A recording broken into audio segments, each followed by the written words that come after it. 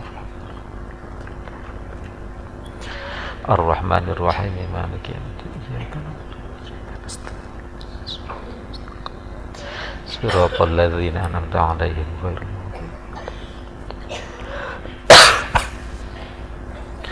Alhamdulillah kita telah melakukan acara beat ibadah mahdhah beat, yaitu urusan ilmu. Mudah-mudahan kita dijadikan sampai pada Allah, bahkan bisa mencapai bersama Allah. Allahumma amin. Jadi thariqah itu adalah melaksanakan atau beramal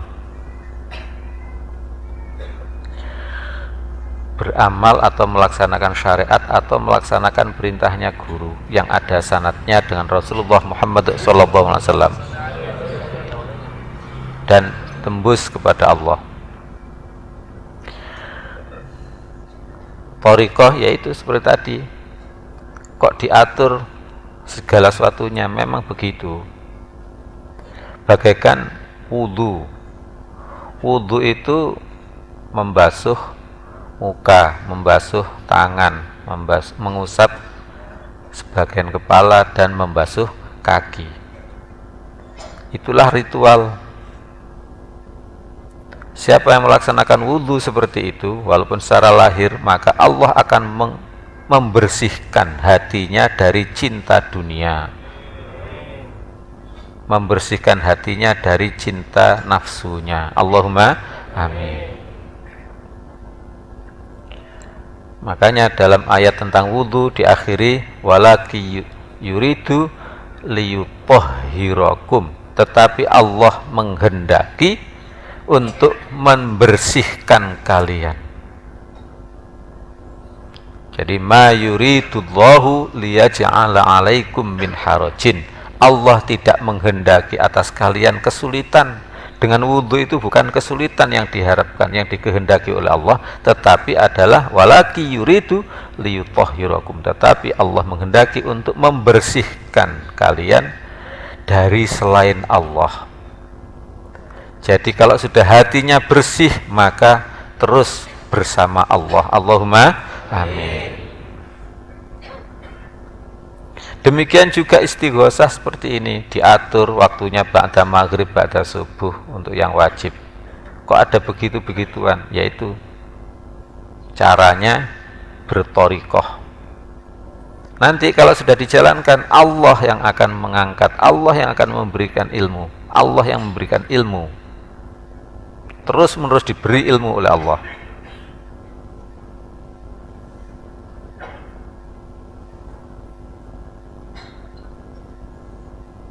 Oh ya, baru saja ada kabar dari Malaikat Jibril bahwa Abah juga membina istighosah yang tidak seperti ini, tetapi tidak secara umum, hanya pribadi-pribadi saja. Misalnya la ilaha illallah tidak disirikan, tetapi syaratnya harus ditambah dengan Allah 1000 kali. Juga ba'da maghrib, ba'da subuh, dan fidaknya bukan 100.000 kali tapi 300.000 kali, dan harus dilaksanakan di makomnya wali. Ini perlu disampaikan. Tapi untuk ikhwan akhwat sekalian, lapo kok nyiji-nyiji, nggih. Wis bareng-bareng ae, nggih. Cuma Abah karena akan mengajarkan semuanya itu, tapi katanya guru nggak sopan, nggak punya akhlak, sehingga Abah minta izin untuk juga mengajari untuk wusul kepada Allah, ya, usaha wusul kepada Allah. Makanya ada guyonan, uwe itu apa? Uwe adalah usaha wusul ilallah, sampai kepada Allah kalau bisa bersama Allah. Allahumma amin.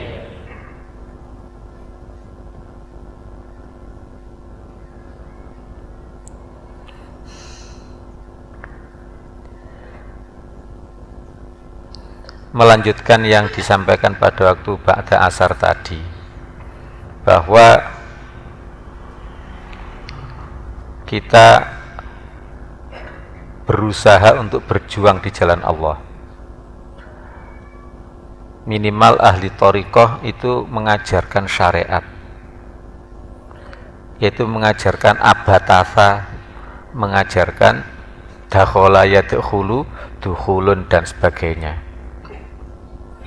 Kemudian mengajarkan fikih Al-Quran. Ada di sini sudah ada tafsir ayat ahkam tentang ibadah makanan, dan semoga segera disusul dengan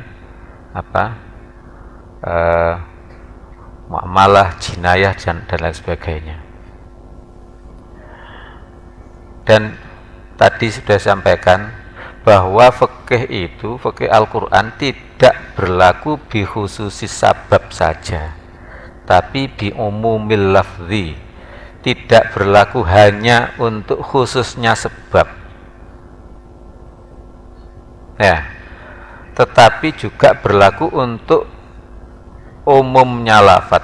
Misalnya dalam ayat tentang wudu, idza qumtum ilas sholati faghsilu wujuhakum, al-ayah, jika kalian hendak sholat maka basuhlah wajah, maka wudulah kalian. Gitu aja gampangnya. Maka ayat ini atau ajaran wudu ini, di samping apabila mau sholat dan batal wudunya maka harus wudu dulu, juga berarti wudu disukai oleh Allah, sehingga tidak harus sebab yang khusus, tidak harus mau sholat saja, tapi wudhu itu dijaga terus, kalau bisa seumur hidup. Caranya, latihannya 40 hari dulu. Kalau sudah 40 hari itu istiqomah, maka ditambah menjadi 4 tahun. Kalau sudah 4 tahun, insya Allah sudah istiqomah. Makanya para ulama ngendikan, siapa yang tidak batal wudhu selama 4 tahun dijamin masuk surga. Allahumma amin. Abah tidak memerintahkan ini, tetapi memerintahkan belajar. Sebab kalau sudah diperintahkan oleh guru, wajib hukumnya, ya. Ini Abah memerintahkan untuk belajar, tidak batal dari wudhu. 40 hari dulu aja. Nah, 40 hari dulu aja. Terserah nanti apakah diteruskan atau tidak, enggak apa-apa. Mau belajar, ya. Dan kalau sudah istiqomah, maka jadikan 4 tahun. Kalau sudah 4 tahun, rasanya seumur hidup itu ringan saja, tidak batal dari wudhu. Allahumma amin. Bagaimana tidak batal dari wudhu? Apakah tidak tidur? Ya tidur. Apakah tidak buang air, tidak ke WC? Ya ke WC, tapi sebelum masuk WC itu dalam keadaan masih wudhu, ya kan? Kemudian keluar dari WC sudah dalam keadaan wudhu lagi. Sebelum tidur masih punya wudhu, setelah tidur juga segera wudhu. Itu namanya tidak batal dari wudhu.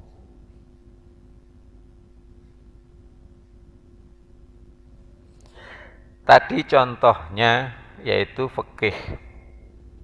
Pelajaran fikih dari Al-Quran kita perjuangkan, kita ajarkan kepada murid-murid kita, kepada anak-anak kita, kepada adik-adik kita, kepada teman kita, orang tua, atau siapa saja. Kalau kita sudah berjuang, maka mudah-mudahan diangkat oleh Allah menjadi ahli hakikat. Allahumma amin. Nah, pejuang atau ahli hakikat ini tidak dihisab oleh Allah. Masuk surganya tanpa hisab. Allahumma amin. Lah belum bisa, ya belajar. Kalau gitu belajar bareng-bareng enggak apa-apa. Boleh melalui bukunya. Buku ini pun ditulis oleh santrinya Abah, ya kan. Berarti juga yang tanggung jawab Abah. Cuma ada revisi dikit-dikit. Revisi sedikit-sedikit misalnya. Tapi itu tidak sangat berarti. Ya. Itu diajarkan. Apakah diajarkan yang gelambiar? Enggak, ini aja dulu, enggak apa-apa. Diajarkan yang di buku seperti ini. Wudhu ya seperti itu. Sebab apa? Sangat banyak yang enggak paham dengan syariat. Ada apa?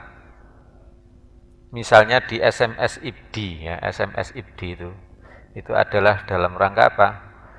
Kita memanfaatkan HP agar tidak hanya untuk kejelekan saja, tidak hanya untuk dunia saja ya, tapi juga HP untuk memikirkan akhirat. Yang di situ disampaikan sudah diperhitungkan sedemikian rupa sehingga semoga tidak menimbulkan fitnah. Kalau disampaikan lek-lekan, mungkin timbul fitnah. Yang begitu saja masih timbul fitnah. Ya. Misalnya kita agungkan Allah, kita muliakan hukum Islam yang membedakan secara lahir penghambaan atau hukum laki-laki dengan hukum perempuan. Dalam Al-Qur'an apa? Misalnya ya ayyuhalladzina amanu kutiba alaikumul qisasu fil qatla al khurru bil khurri wal abdu bil abdi wal untha bil untha. Di situ yang diwajibkan adalah qisas itu apabila wanita membunuh wanita.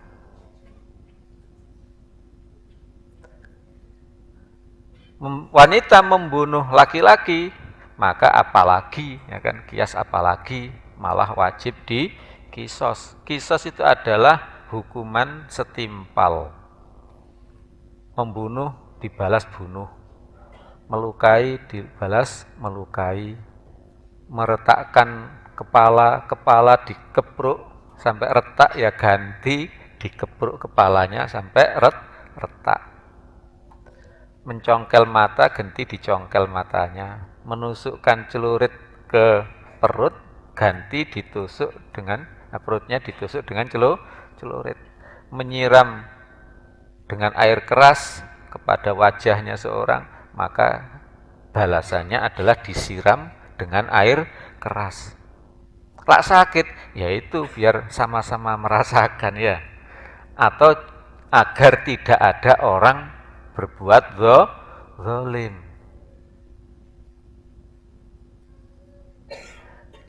Tapi di situ Al-Qur'an al-untha bil untha. Wal untha bil untha, perempuan dikisos karena membunuh perempuan. Kalau laki-laki tidak dikisos, laki-laki membunuh perempuan maksudnya, tidak dikisos tapi apa? Denda, ada dendanya. Nah, kita tafakur keagungan hukum Islam. Kita tolak orang yang melecehkan hukum Islam. Wah, nggak adil. Sama-sama manusianya, sama-sama nyawanya, kok berbeda. Ya, subhanallah, itu adalah orang yang menghina Islam. Waris juga begitu. Anak laki-laki seperti bagian dua anak perempuan. Kemudian nikah juga begitu, laki-laki boleh sampai 4, perempuan 1 saja, tidak boleh lebih ya. Yang sudah bersuami nggak boleh dinikahi ya kan. Nah, Aturan-aturan seperti itu aturan Allah dan untuk kebaikan. Seperti yang disebutkan tadi bahwa seluruh fikih dalam Al-Quran, fikih dalam Islam itu tidak hanya berlaku menurut sebabnya itu saja. Makanya seorang anak membunuh bapak ya dikisos, ya kan? Tapi bapak membunuh anak tidak dikisos. Itu tadi dikiaskan dengan al-untha bil untha. Demikian juga guru membunuh muridnya tidak dikisos. Ya. Guru membentak muridnya tidak boleh dikisos, ganti muridnya membentak gurunya, tidak boleh ya. Guru mengatakan kamu murid goblok, kemudian murid menjawab kamu juga goblok guru, ya langsung habis sudah. Ya. Nah ini kita ajarkan. Banyaknya orang yang tidak paham, banyaknya orang yang komplain, mestinya menjadikan kita semangat untuk mengajarkan, menyampaikan ajaran Islam, ajaran Al-Quran.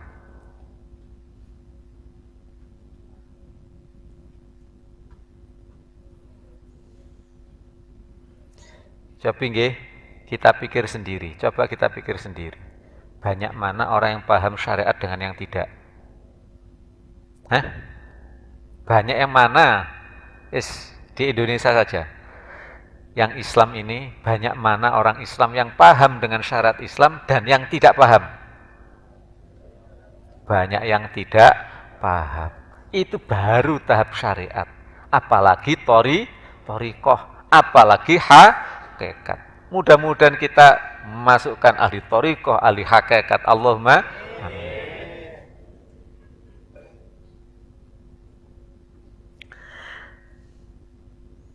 Di buku ini kadang-kadang orang mengatakan kontroversial, kok tidak sama dengan biasanya.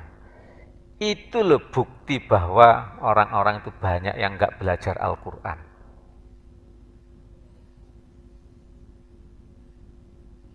Misalnya di sini tentang wudhu tadi sampaikan bahwa wudhu itu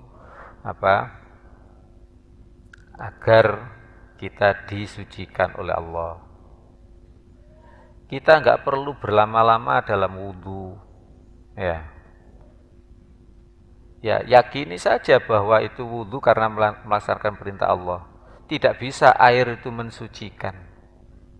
Yang mensucikan hanya Allah.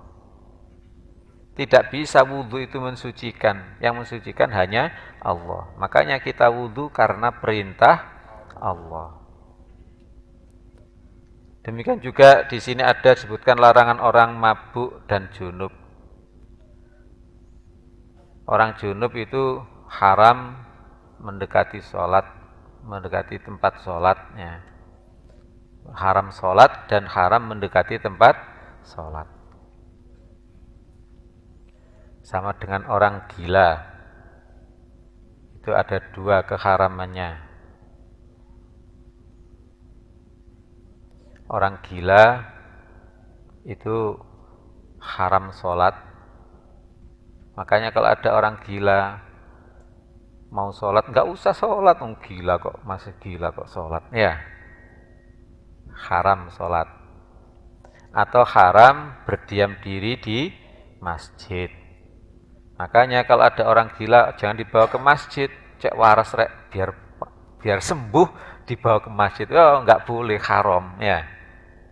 Seperti ini banyak yang ngerti atau banyak yang nggak ngerti? Loh, makanya.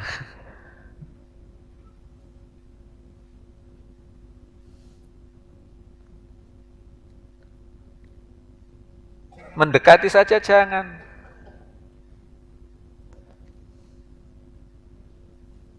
Dikiaskan dengan masjid adalah tempat-tempat ibadah, tempat mencari ilmu dan sebagainya.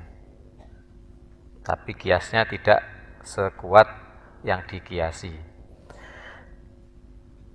Kemudian orang junub juga apa? Haram berdiam diri di masjid. Nah itu loh kadang-kadang orang yang tidak ngerti. Kenapa nggak boleh ke masjid mau pengajian kok? Kan dulu nggak boleh karena takut netes. Ya, takut netes kalau wanita berdiam di masjid itu takut netes pada waktu junub. Loh, bukan larangannya bukan untuk wanita saja. Untuk pria kalau junub juga nggak boleh berdiam di masjid. Kalau haram ya haram lah, gitu loh. Nggak usah di eyel ya, nggak usah di eyel. Yang haram ya haram. Nah, di sini juga disebutkan bahwa orang yang junub membaca Al-Quran itu tidak ada larangan. Maka kalau ikhwan, akhwat sekalian, ikhwan sekalian itu memahami, dikiaskan dengan larangan sholat dan berdiam di masjid, maka juga ikut haram karena sama-sama sama-sama ibadahnya. Ya boleh, silahkan menghamba pada Allah dengan itu. Tapi tahu dasarnya gitu loh. Dasarnya karena dilarang sholat dan dilarang berdiam di masjid. Sementara membaca Al-Quran adalah apa? Adalah dikiaskan dengan itu. Tapi ada yang tidak mengkiaskan. Karena ada yang lebih baik. Karena ada yang lebih baik. Bukan tidak ada alasan tuh ya. Jangan-jangan nanti tidak mengkiaskan boleh apa? Enak. Nggak boleh. Karena ada yang lebih baik, misalnya orang junub membaca Al-Quran tidak dikiaskan dengan haramnya sholat, tetapi kembali pada asalnya, yaitu apa? Ibadah. Ya boleh. Ya boleh. Karena apa? Memang nggak ada larangan kok. Kalau Allah tidak mengharamkan, kenapa kita mengharamkan? Boleh-boleh saja. Enggak, Allah enggak mengharamkan kok kita mengharamkan. Keminter tah kita. Lah kalau yang dikiaskan itu, karena memang harus dikiaskan. Kalau ini, karena ada yang lebih baik, yaitu membaca Al-Quran, apalagi untuk yang menghafal Quran. Ya. Apalagi untuk yang mengajar Al-Quran. Gak kaop, gak kaop itu apa? Gak kaop itu apa bahasa Indonesianya? Biasanya perempuan kalau menghafal Quran itu datang bulannya lama sekali ya. Lama. Kalau perempuan menghafal Quran. Biasanya enggak, tapi kalau sudah menghafal Quran kok lama. Ada saja tambahannya ya, bonusnya itu.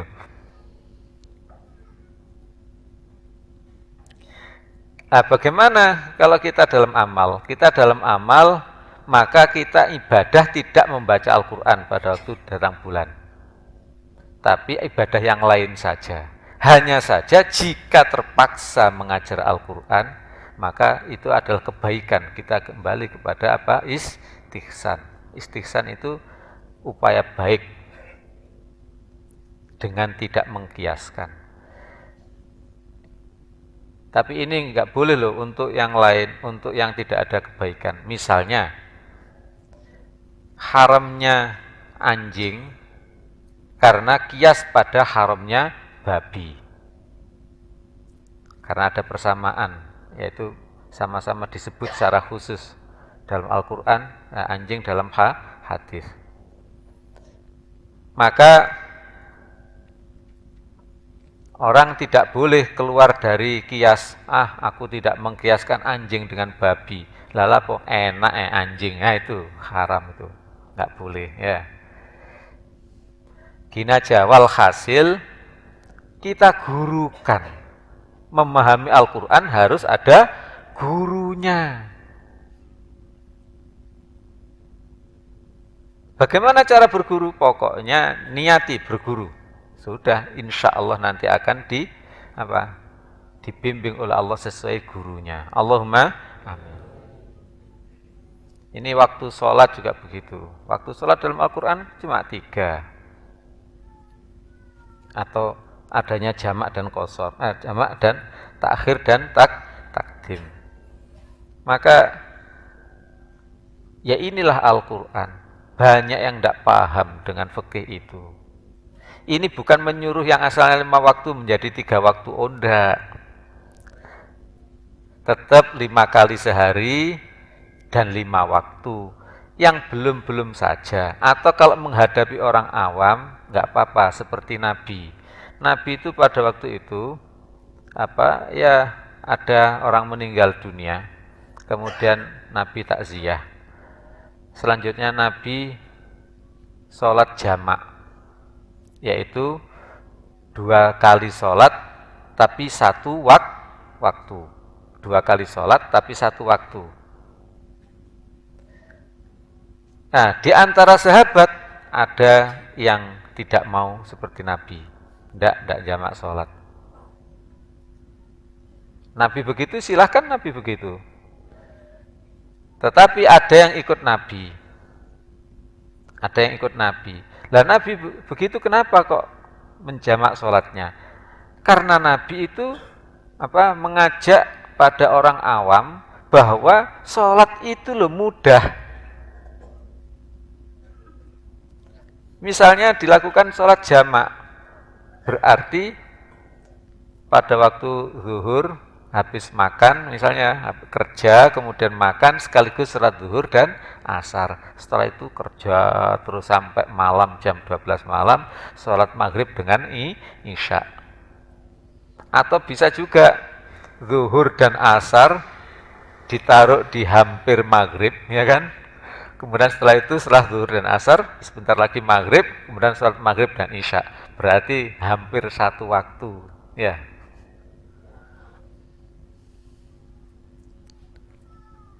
Itu dibolehkan dalam Al-Quran. Ya. Artinya, kalau kita menghadapi masyarakat, contohlah Nabi, tidak fanatik, tapi pakai taktik politik. Fanatik itu untuk diri kita saja. Ada sholat qashar, sholat jamaah, hadap kiblat, melakukan masjid, zakat atas lebihan, zakat 1/5 dari lebihan. Ini kadang-kadang orang Indonesia rata-rata tidak ngerti bahwa zakat dalam Al-Quran itu adalah 1/5 dari lebihan.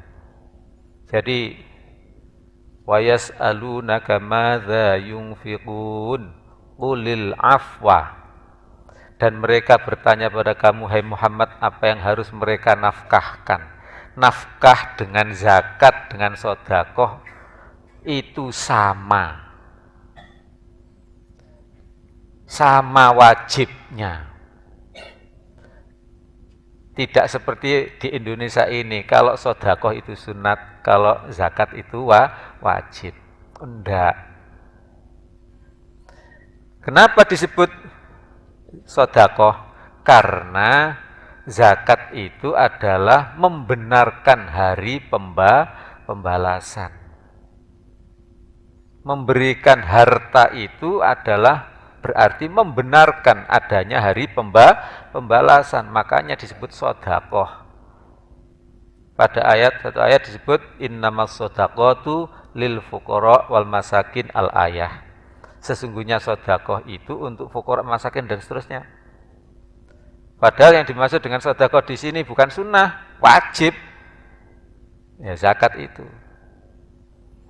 Demikian juga nafkah. Kenapa zakat itu disebut dengan nafkah atau infak? Karena zakat itu membelanjakan hartanya Allah untuk agama Allah.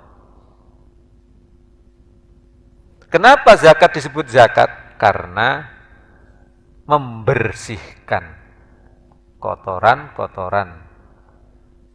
Bisa dikatakan membersihkan kotoran hati, kotoran jiwa dari cinta dunia.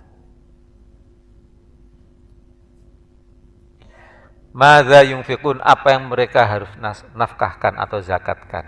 Qul, katakanlah hai Muhammad, al-afwa lebihan. Jadi kalau ada lebihan dari biaya hidup pokok, wajib zakat. Wajib zakat.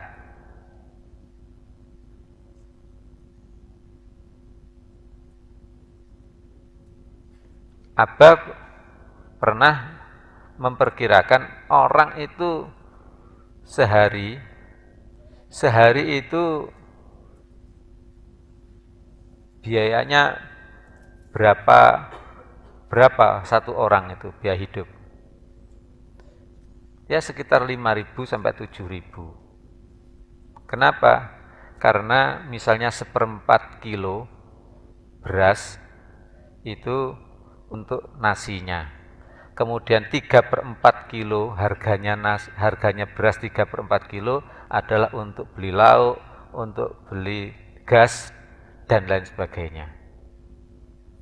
Berarti satu orang 1 kilo. Sekarang harganya 1 kilo berapa?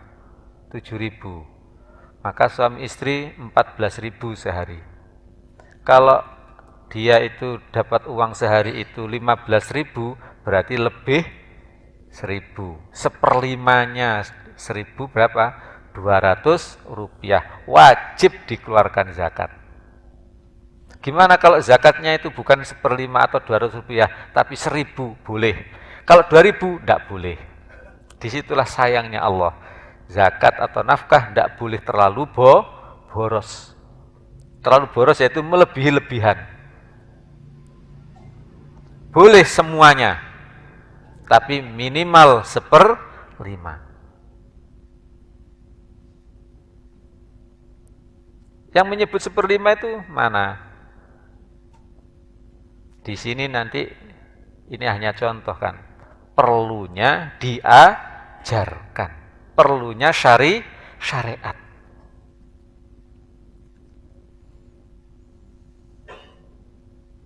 Wa'lamu annama ghanimtum min syai'in falillahi khumusahu walirrasuli walidzil qurba al-ayah. Ketahuilah bahwa sungguhnya apa yang kalian berlebih. Ghanimah itu artinya kekayaan atau berlebihan. Sebenarnya begitu artinya, tetapi boleh dikiaskan dengan itu adalah ghanimah harta rampasan perang. Arti ghanimah dengan harta rampasan perang sebenarnya itu arti kias, bukan arti asli. Bukan arti asli. Tapi justru di Indonesia ini, atau kebanyakan orang lah, itu diartikan ghanimah itu hanya untuk rampasan perang. Falillahi khumusahu, maka untuk Allah 1/5-nya. Jadi zakat itu untuk siapa? Untuk Allah. Lah untuk Rasul dalam rangka untuk agama Allah. Katanya dalam hadis pernah Rasulullah menemukan sebutir kurma, kemudian setelah itu dimakan, didahar, ternyata tidak begitu lama dimuntahkan oleh Rasulullah. Kenapa Rasulullah? Saya takut itu tadi kurma zakat. Nah, gitu loh. Saya takut tadi kurma zakat. Apa maksudnya? Maksudnya jika kurma zakat bukan untuk pribadi Rasulullah, tapi untuk agama Allah. Makanya Rasul itu istilahnya terima kasih. Menerima zakatnya orang, ya kan? Kemudian mengasihkan kepada orang, ya. Mengasihkan, terima kasih, ya. Kiai biasa begitu, nerima zakatnya orang, ya diterima, kemudian dipanggil bagian tukang, kamu butuh semen? Iya, berapa? Sekian. Nah ini uangnya. Berarti apa? Setelah itu dikasihkan. Berarti apa? Terima kasih. Menerima setelah itu dikasihkan. Ya. Kemudian zakat itu kok untuk fakir miskin? Maksudnya agar fakir miskin bisa menghamba kepada Allah. Itu namanya zakat untuk Allah. Bagaimana dengan harta rampasan perang? Ya harta rampasan perang dikiaskan dengan itu. Maka seperlimanya adalah untuk Allah. Bagaimana harta rikas? Yaitu temuan. Ya seperti itu.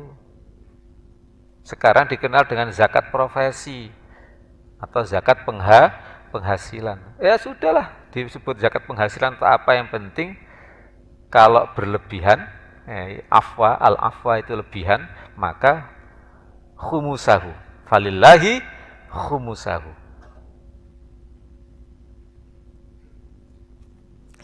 Bapak-bapak, ibu-ibu nggih. Mau ndak zakat? Kalau ndak mau zakat, neraka. Walaupun sholat ndak diterima sholatnya.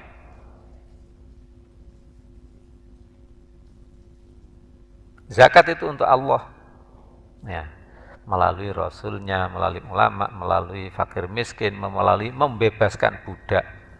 Jadi yang dibebaskan bukan kok budak kafir dibebaskan, bukan itu. Budak mukmin ya, kemudian dia seperti Bilal Al-Habsyi, kalau tidak dibebaskan maka terkungkung, nggak bisa menghamba pada Allah, diajar gara-gara mengatakan la ilaha illallah. Seperti inilah yang dibebaskan.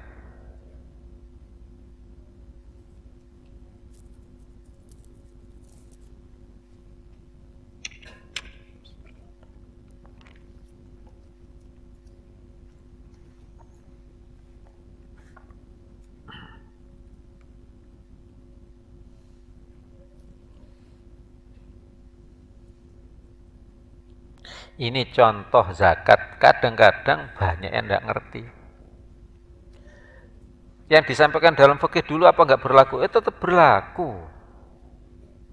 Tetap berlaku. Tapi dulu kan yang dari Al-Quran, itu loh. Ajarkan fikih itu.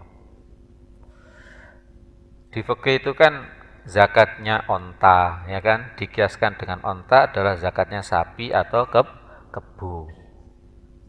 Ada zakatnya kambing. Jadi yang ternak itu adalah onta, dikiaskan dengan itu sapi atau kerbau, kemudian kambing. Bagaimana kalau ternak ayam? Nggak ada aturan fikihnya, ya kan? Bagaimana kalau ternak lele? Zakatnya tanaman hanya tanaman yang menguatkan, yaitu padi, jagung, gandum. Bagaimana kalau tanaman tebu? Ya, juragan tebu, tanamannya tebu banyak. Tidak ada aturan fikihnya. Ya, tidak ada aturan fikihnya. Kalau orang Surabaya nggak punya sapi, nggak pernah ngarit untuk sapi, nggak pernah ngarit untuk kambing, nggak pernah punya sawah, apalagi nanam jagung, nanam padi, ya. Padahal mereka ya lebih-lebih hartanya, ya.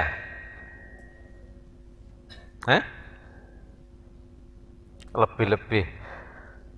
Berarti mereka tidak zakat sapi, tidak zakat kambing. Ya memang nggak punya sapi ya. Nggak punya sapi tapi uangnya banyak ya. Orang kota itu bagaimana? Mereka kena zakatnya harta yang banyak yang tersimpan selama 1 tahun. Harta banyak melebihi satu nisab. Misalnya satu nisabnya 40 juta. Tersimpan setahun. Maka zakatnya 2,5%. Sekarang orang Surabaya walaupun kaya-kaya tidak pernah menyimpan uang. Ya. Nggak pernah menyimpan uang. Uangnya dipakai beli mobil, mobilnya pun kreditan, nggak tersimpan. Kalau ditanya kenapa kamu nggak zakat, saya masih punya kreditan ya. Kreditan apa? Ya mobil saya 5, treknya 10. Nah, ya mesti aja kamu punya hutang ya. Diajak zakat nggak mau, katanya apa? Masih punya hutang.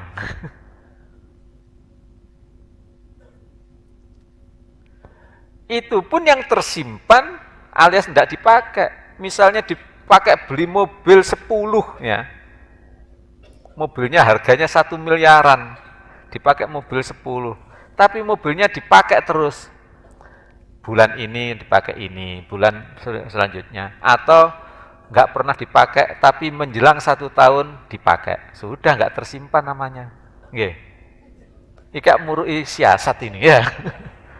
Siasat masuk neraka. Ya. Walaupun Abah mengajari siasat, jangan diikuti. Ya. Sebab Abah tidak bertanggung jawab kalau masuk neraka.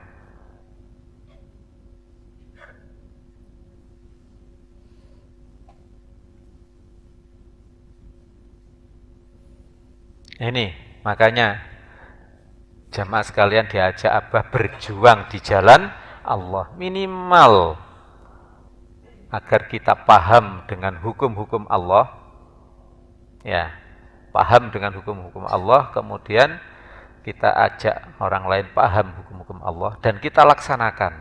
Sekali lagi, hukum Allah tidak berlaku khusus sebab itu sebab, tetapi berlaku secara umum. Umumnya lafaz. Makanya walaupun tentang penyembelihan diajarkan pada ibu-ibu, padahal ibu-ibu jarang menyembelih ayam, ya kan? Paling ibu-ibu suka menyembelih kutu rambut.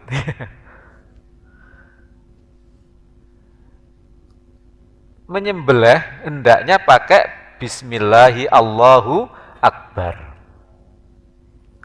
Itu kok diajarkan pada ibu-ibu. Ibu-ibu apakah nggak pernah nyembelih? Ya pernah lah. Lah itu paling tidak nyembelih apa? Membunuh kutu rambut itu kan juga disunatkan Bismillahi Allahu Akbar. Walaupun kutu rambut. Nyamuk juga begitu, Bismillahi Allahu Akbar.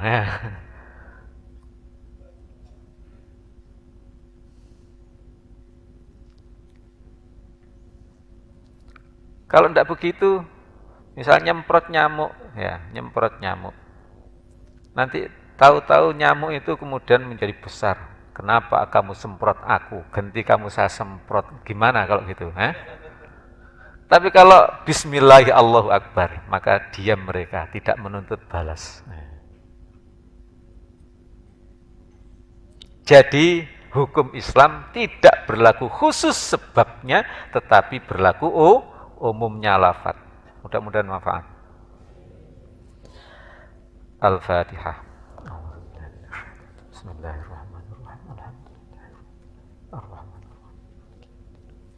Iyyaka na'budu wa iyyaka nasta'in. Shiratal ladzina an'amta 'alaihim. Allahumma shalli wa sallim ala Muhammad wa ala Muhammad. Alhamdulillahi rabbil alamin. Allahumma ighfir lana warhamna wahdina innaka antal ghafurur rahim. Rabbana la tuzigh qulubana ba'da idh hadaitana wa hab lana min ladunka rahmah innaka antal wahhab. Rabbana atina fid dunya hasanah wa fil akhirati hasanah wa qina adzaban nar. Wassallallahu ala Muhammad wa ala sayyidina Muhammad walhamdulillahi rabbil alamin. Al-Fatihah. Bismillahirrahmanirrahim.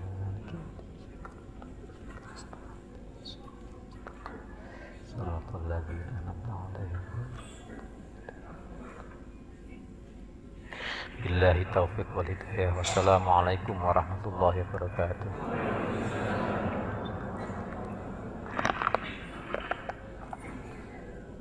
Ya Nabi salam alaika, ya Rasul salam alaika, ya Habib salam alaika, salawatullah anta syamsun anta badrun anta nurun fawqa nuri anta إكسير وغالي أنت مصباح الصدور صلى الله على محمد صلى الله عليه وسلم صلى الله على محمد صلى الله عليه وسلم صلى الله على محمد صلى الله عليه وسلم صلى الله على محمد صلى الله عليه وسلم صلى الله محمد صلى الله عليه وسلم صلى الله على محمد صلى الله عليه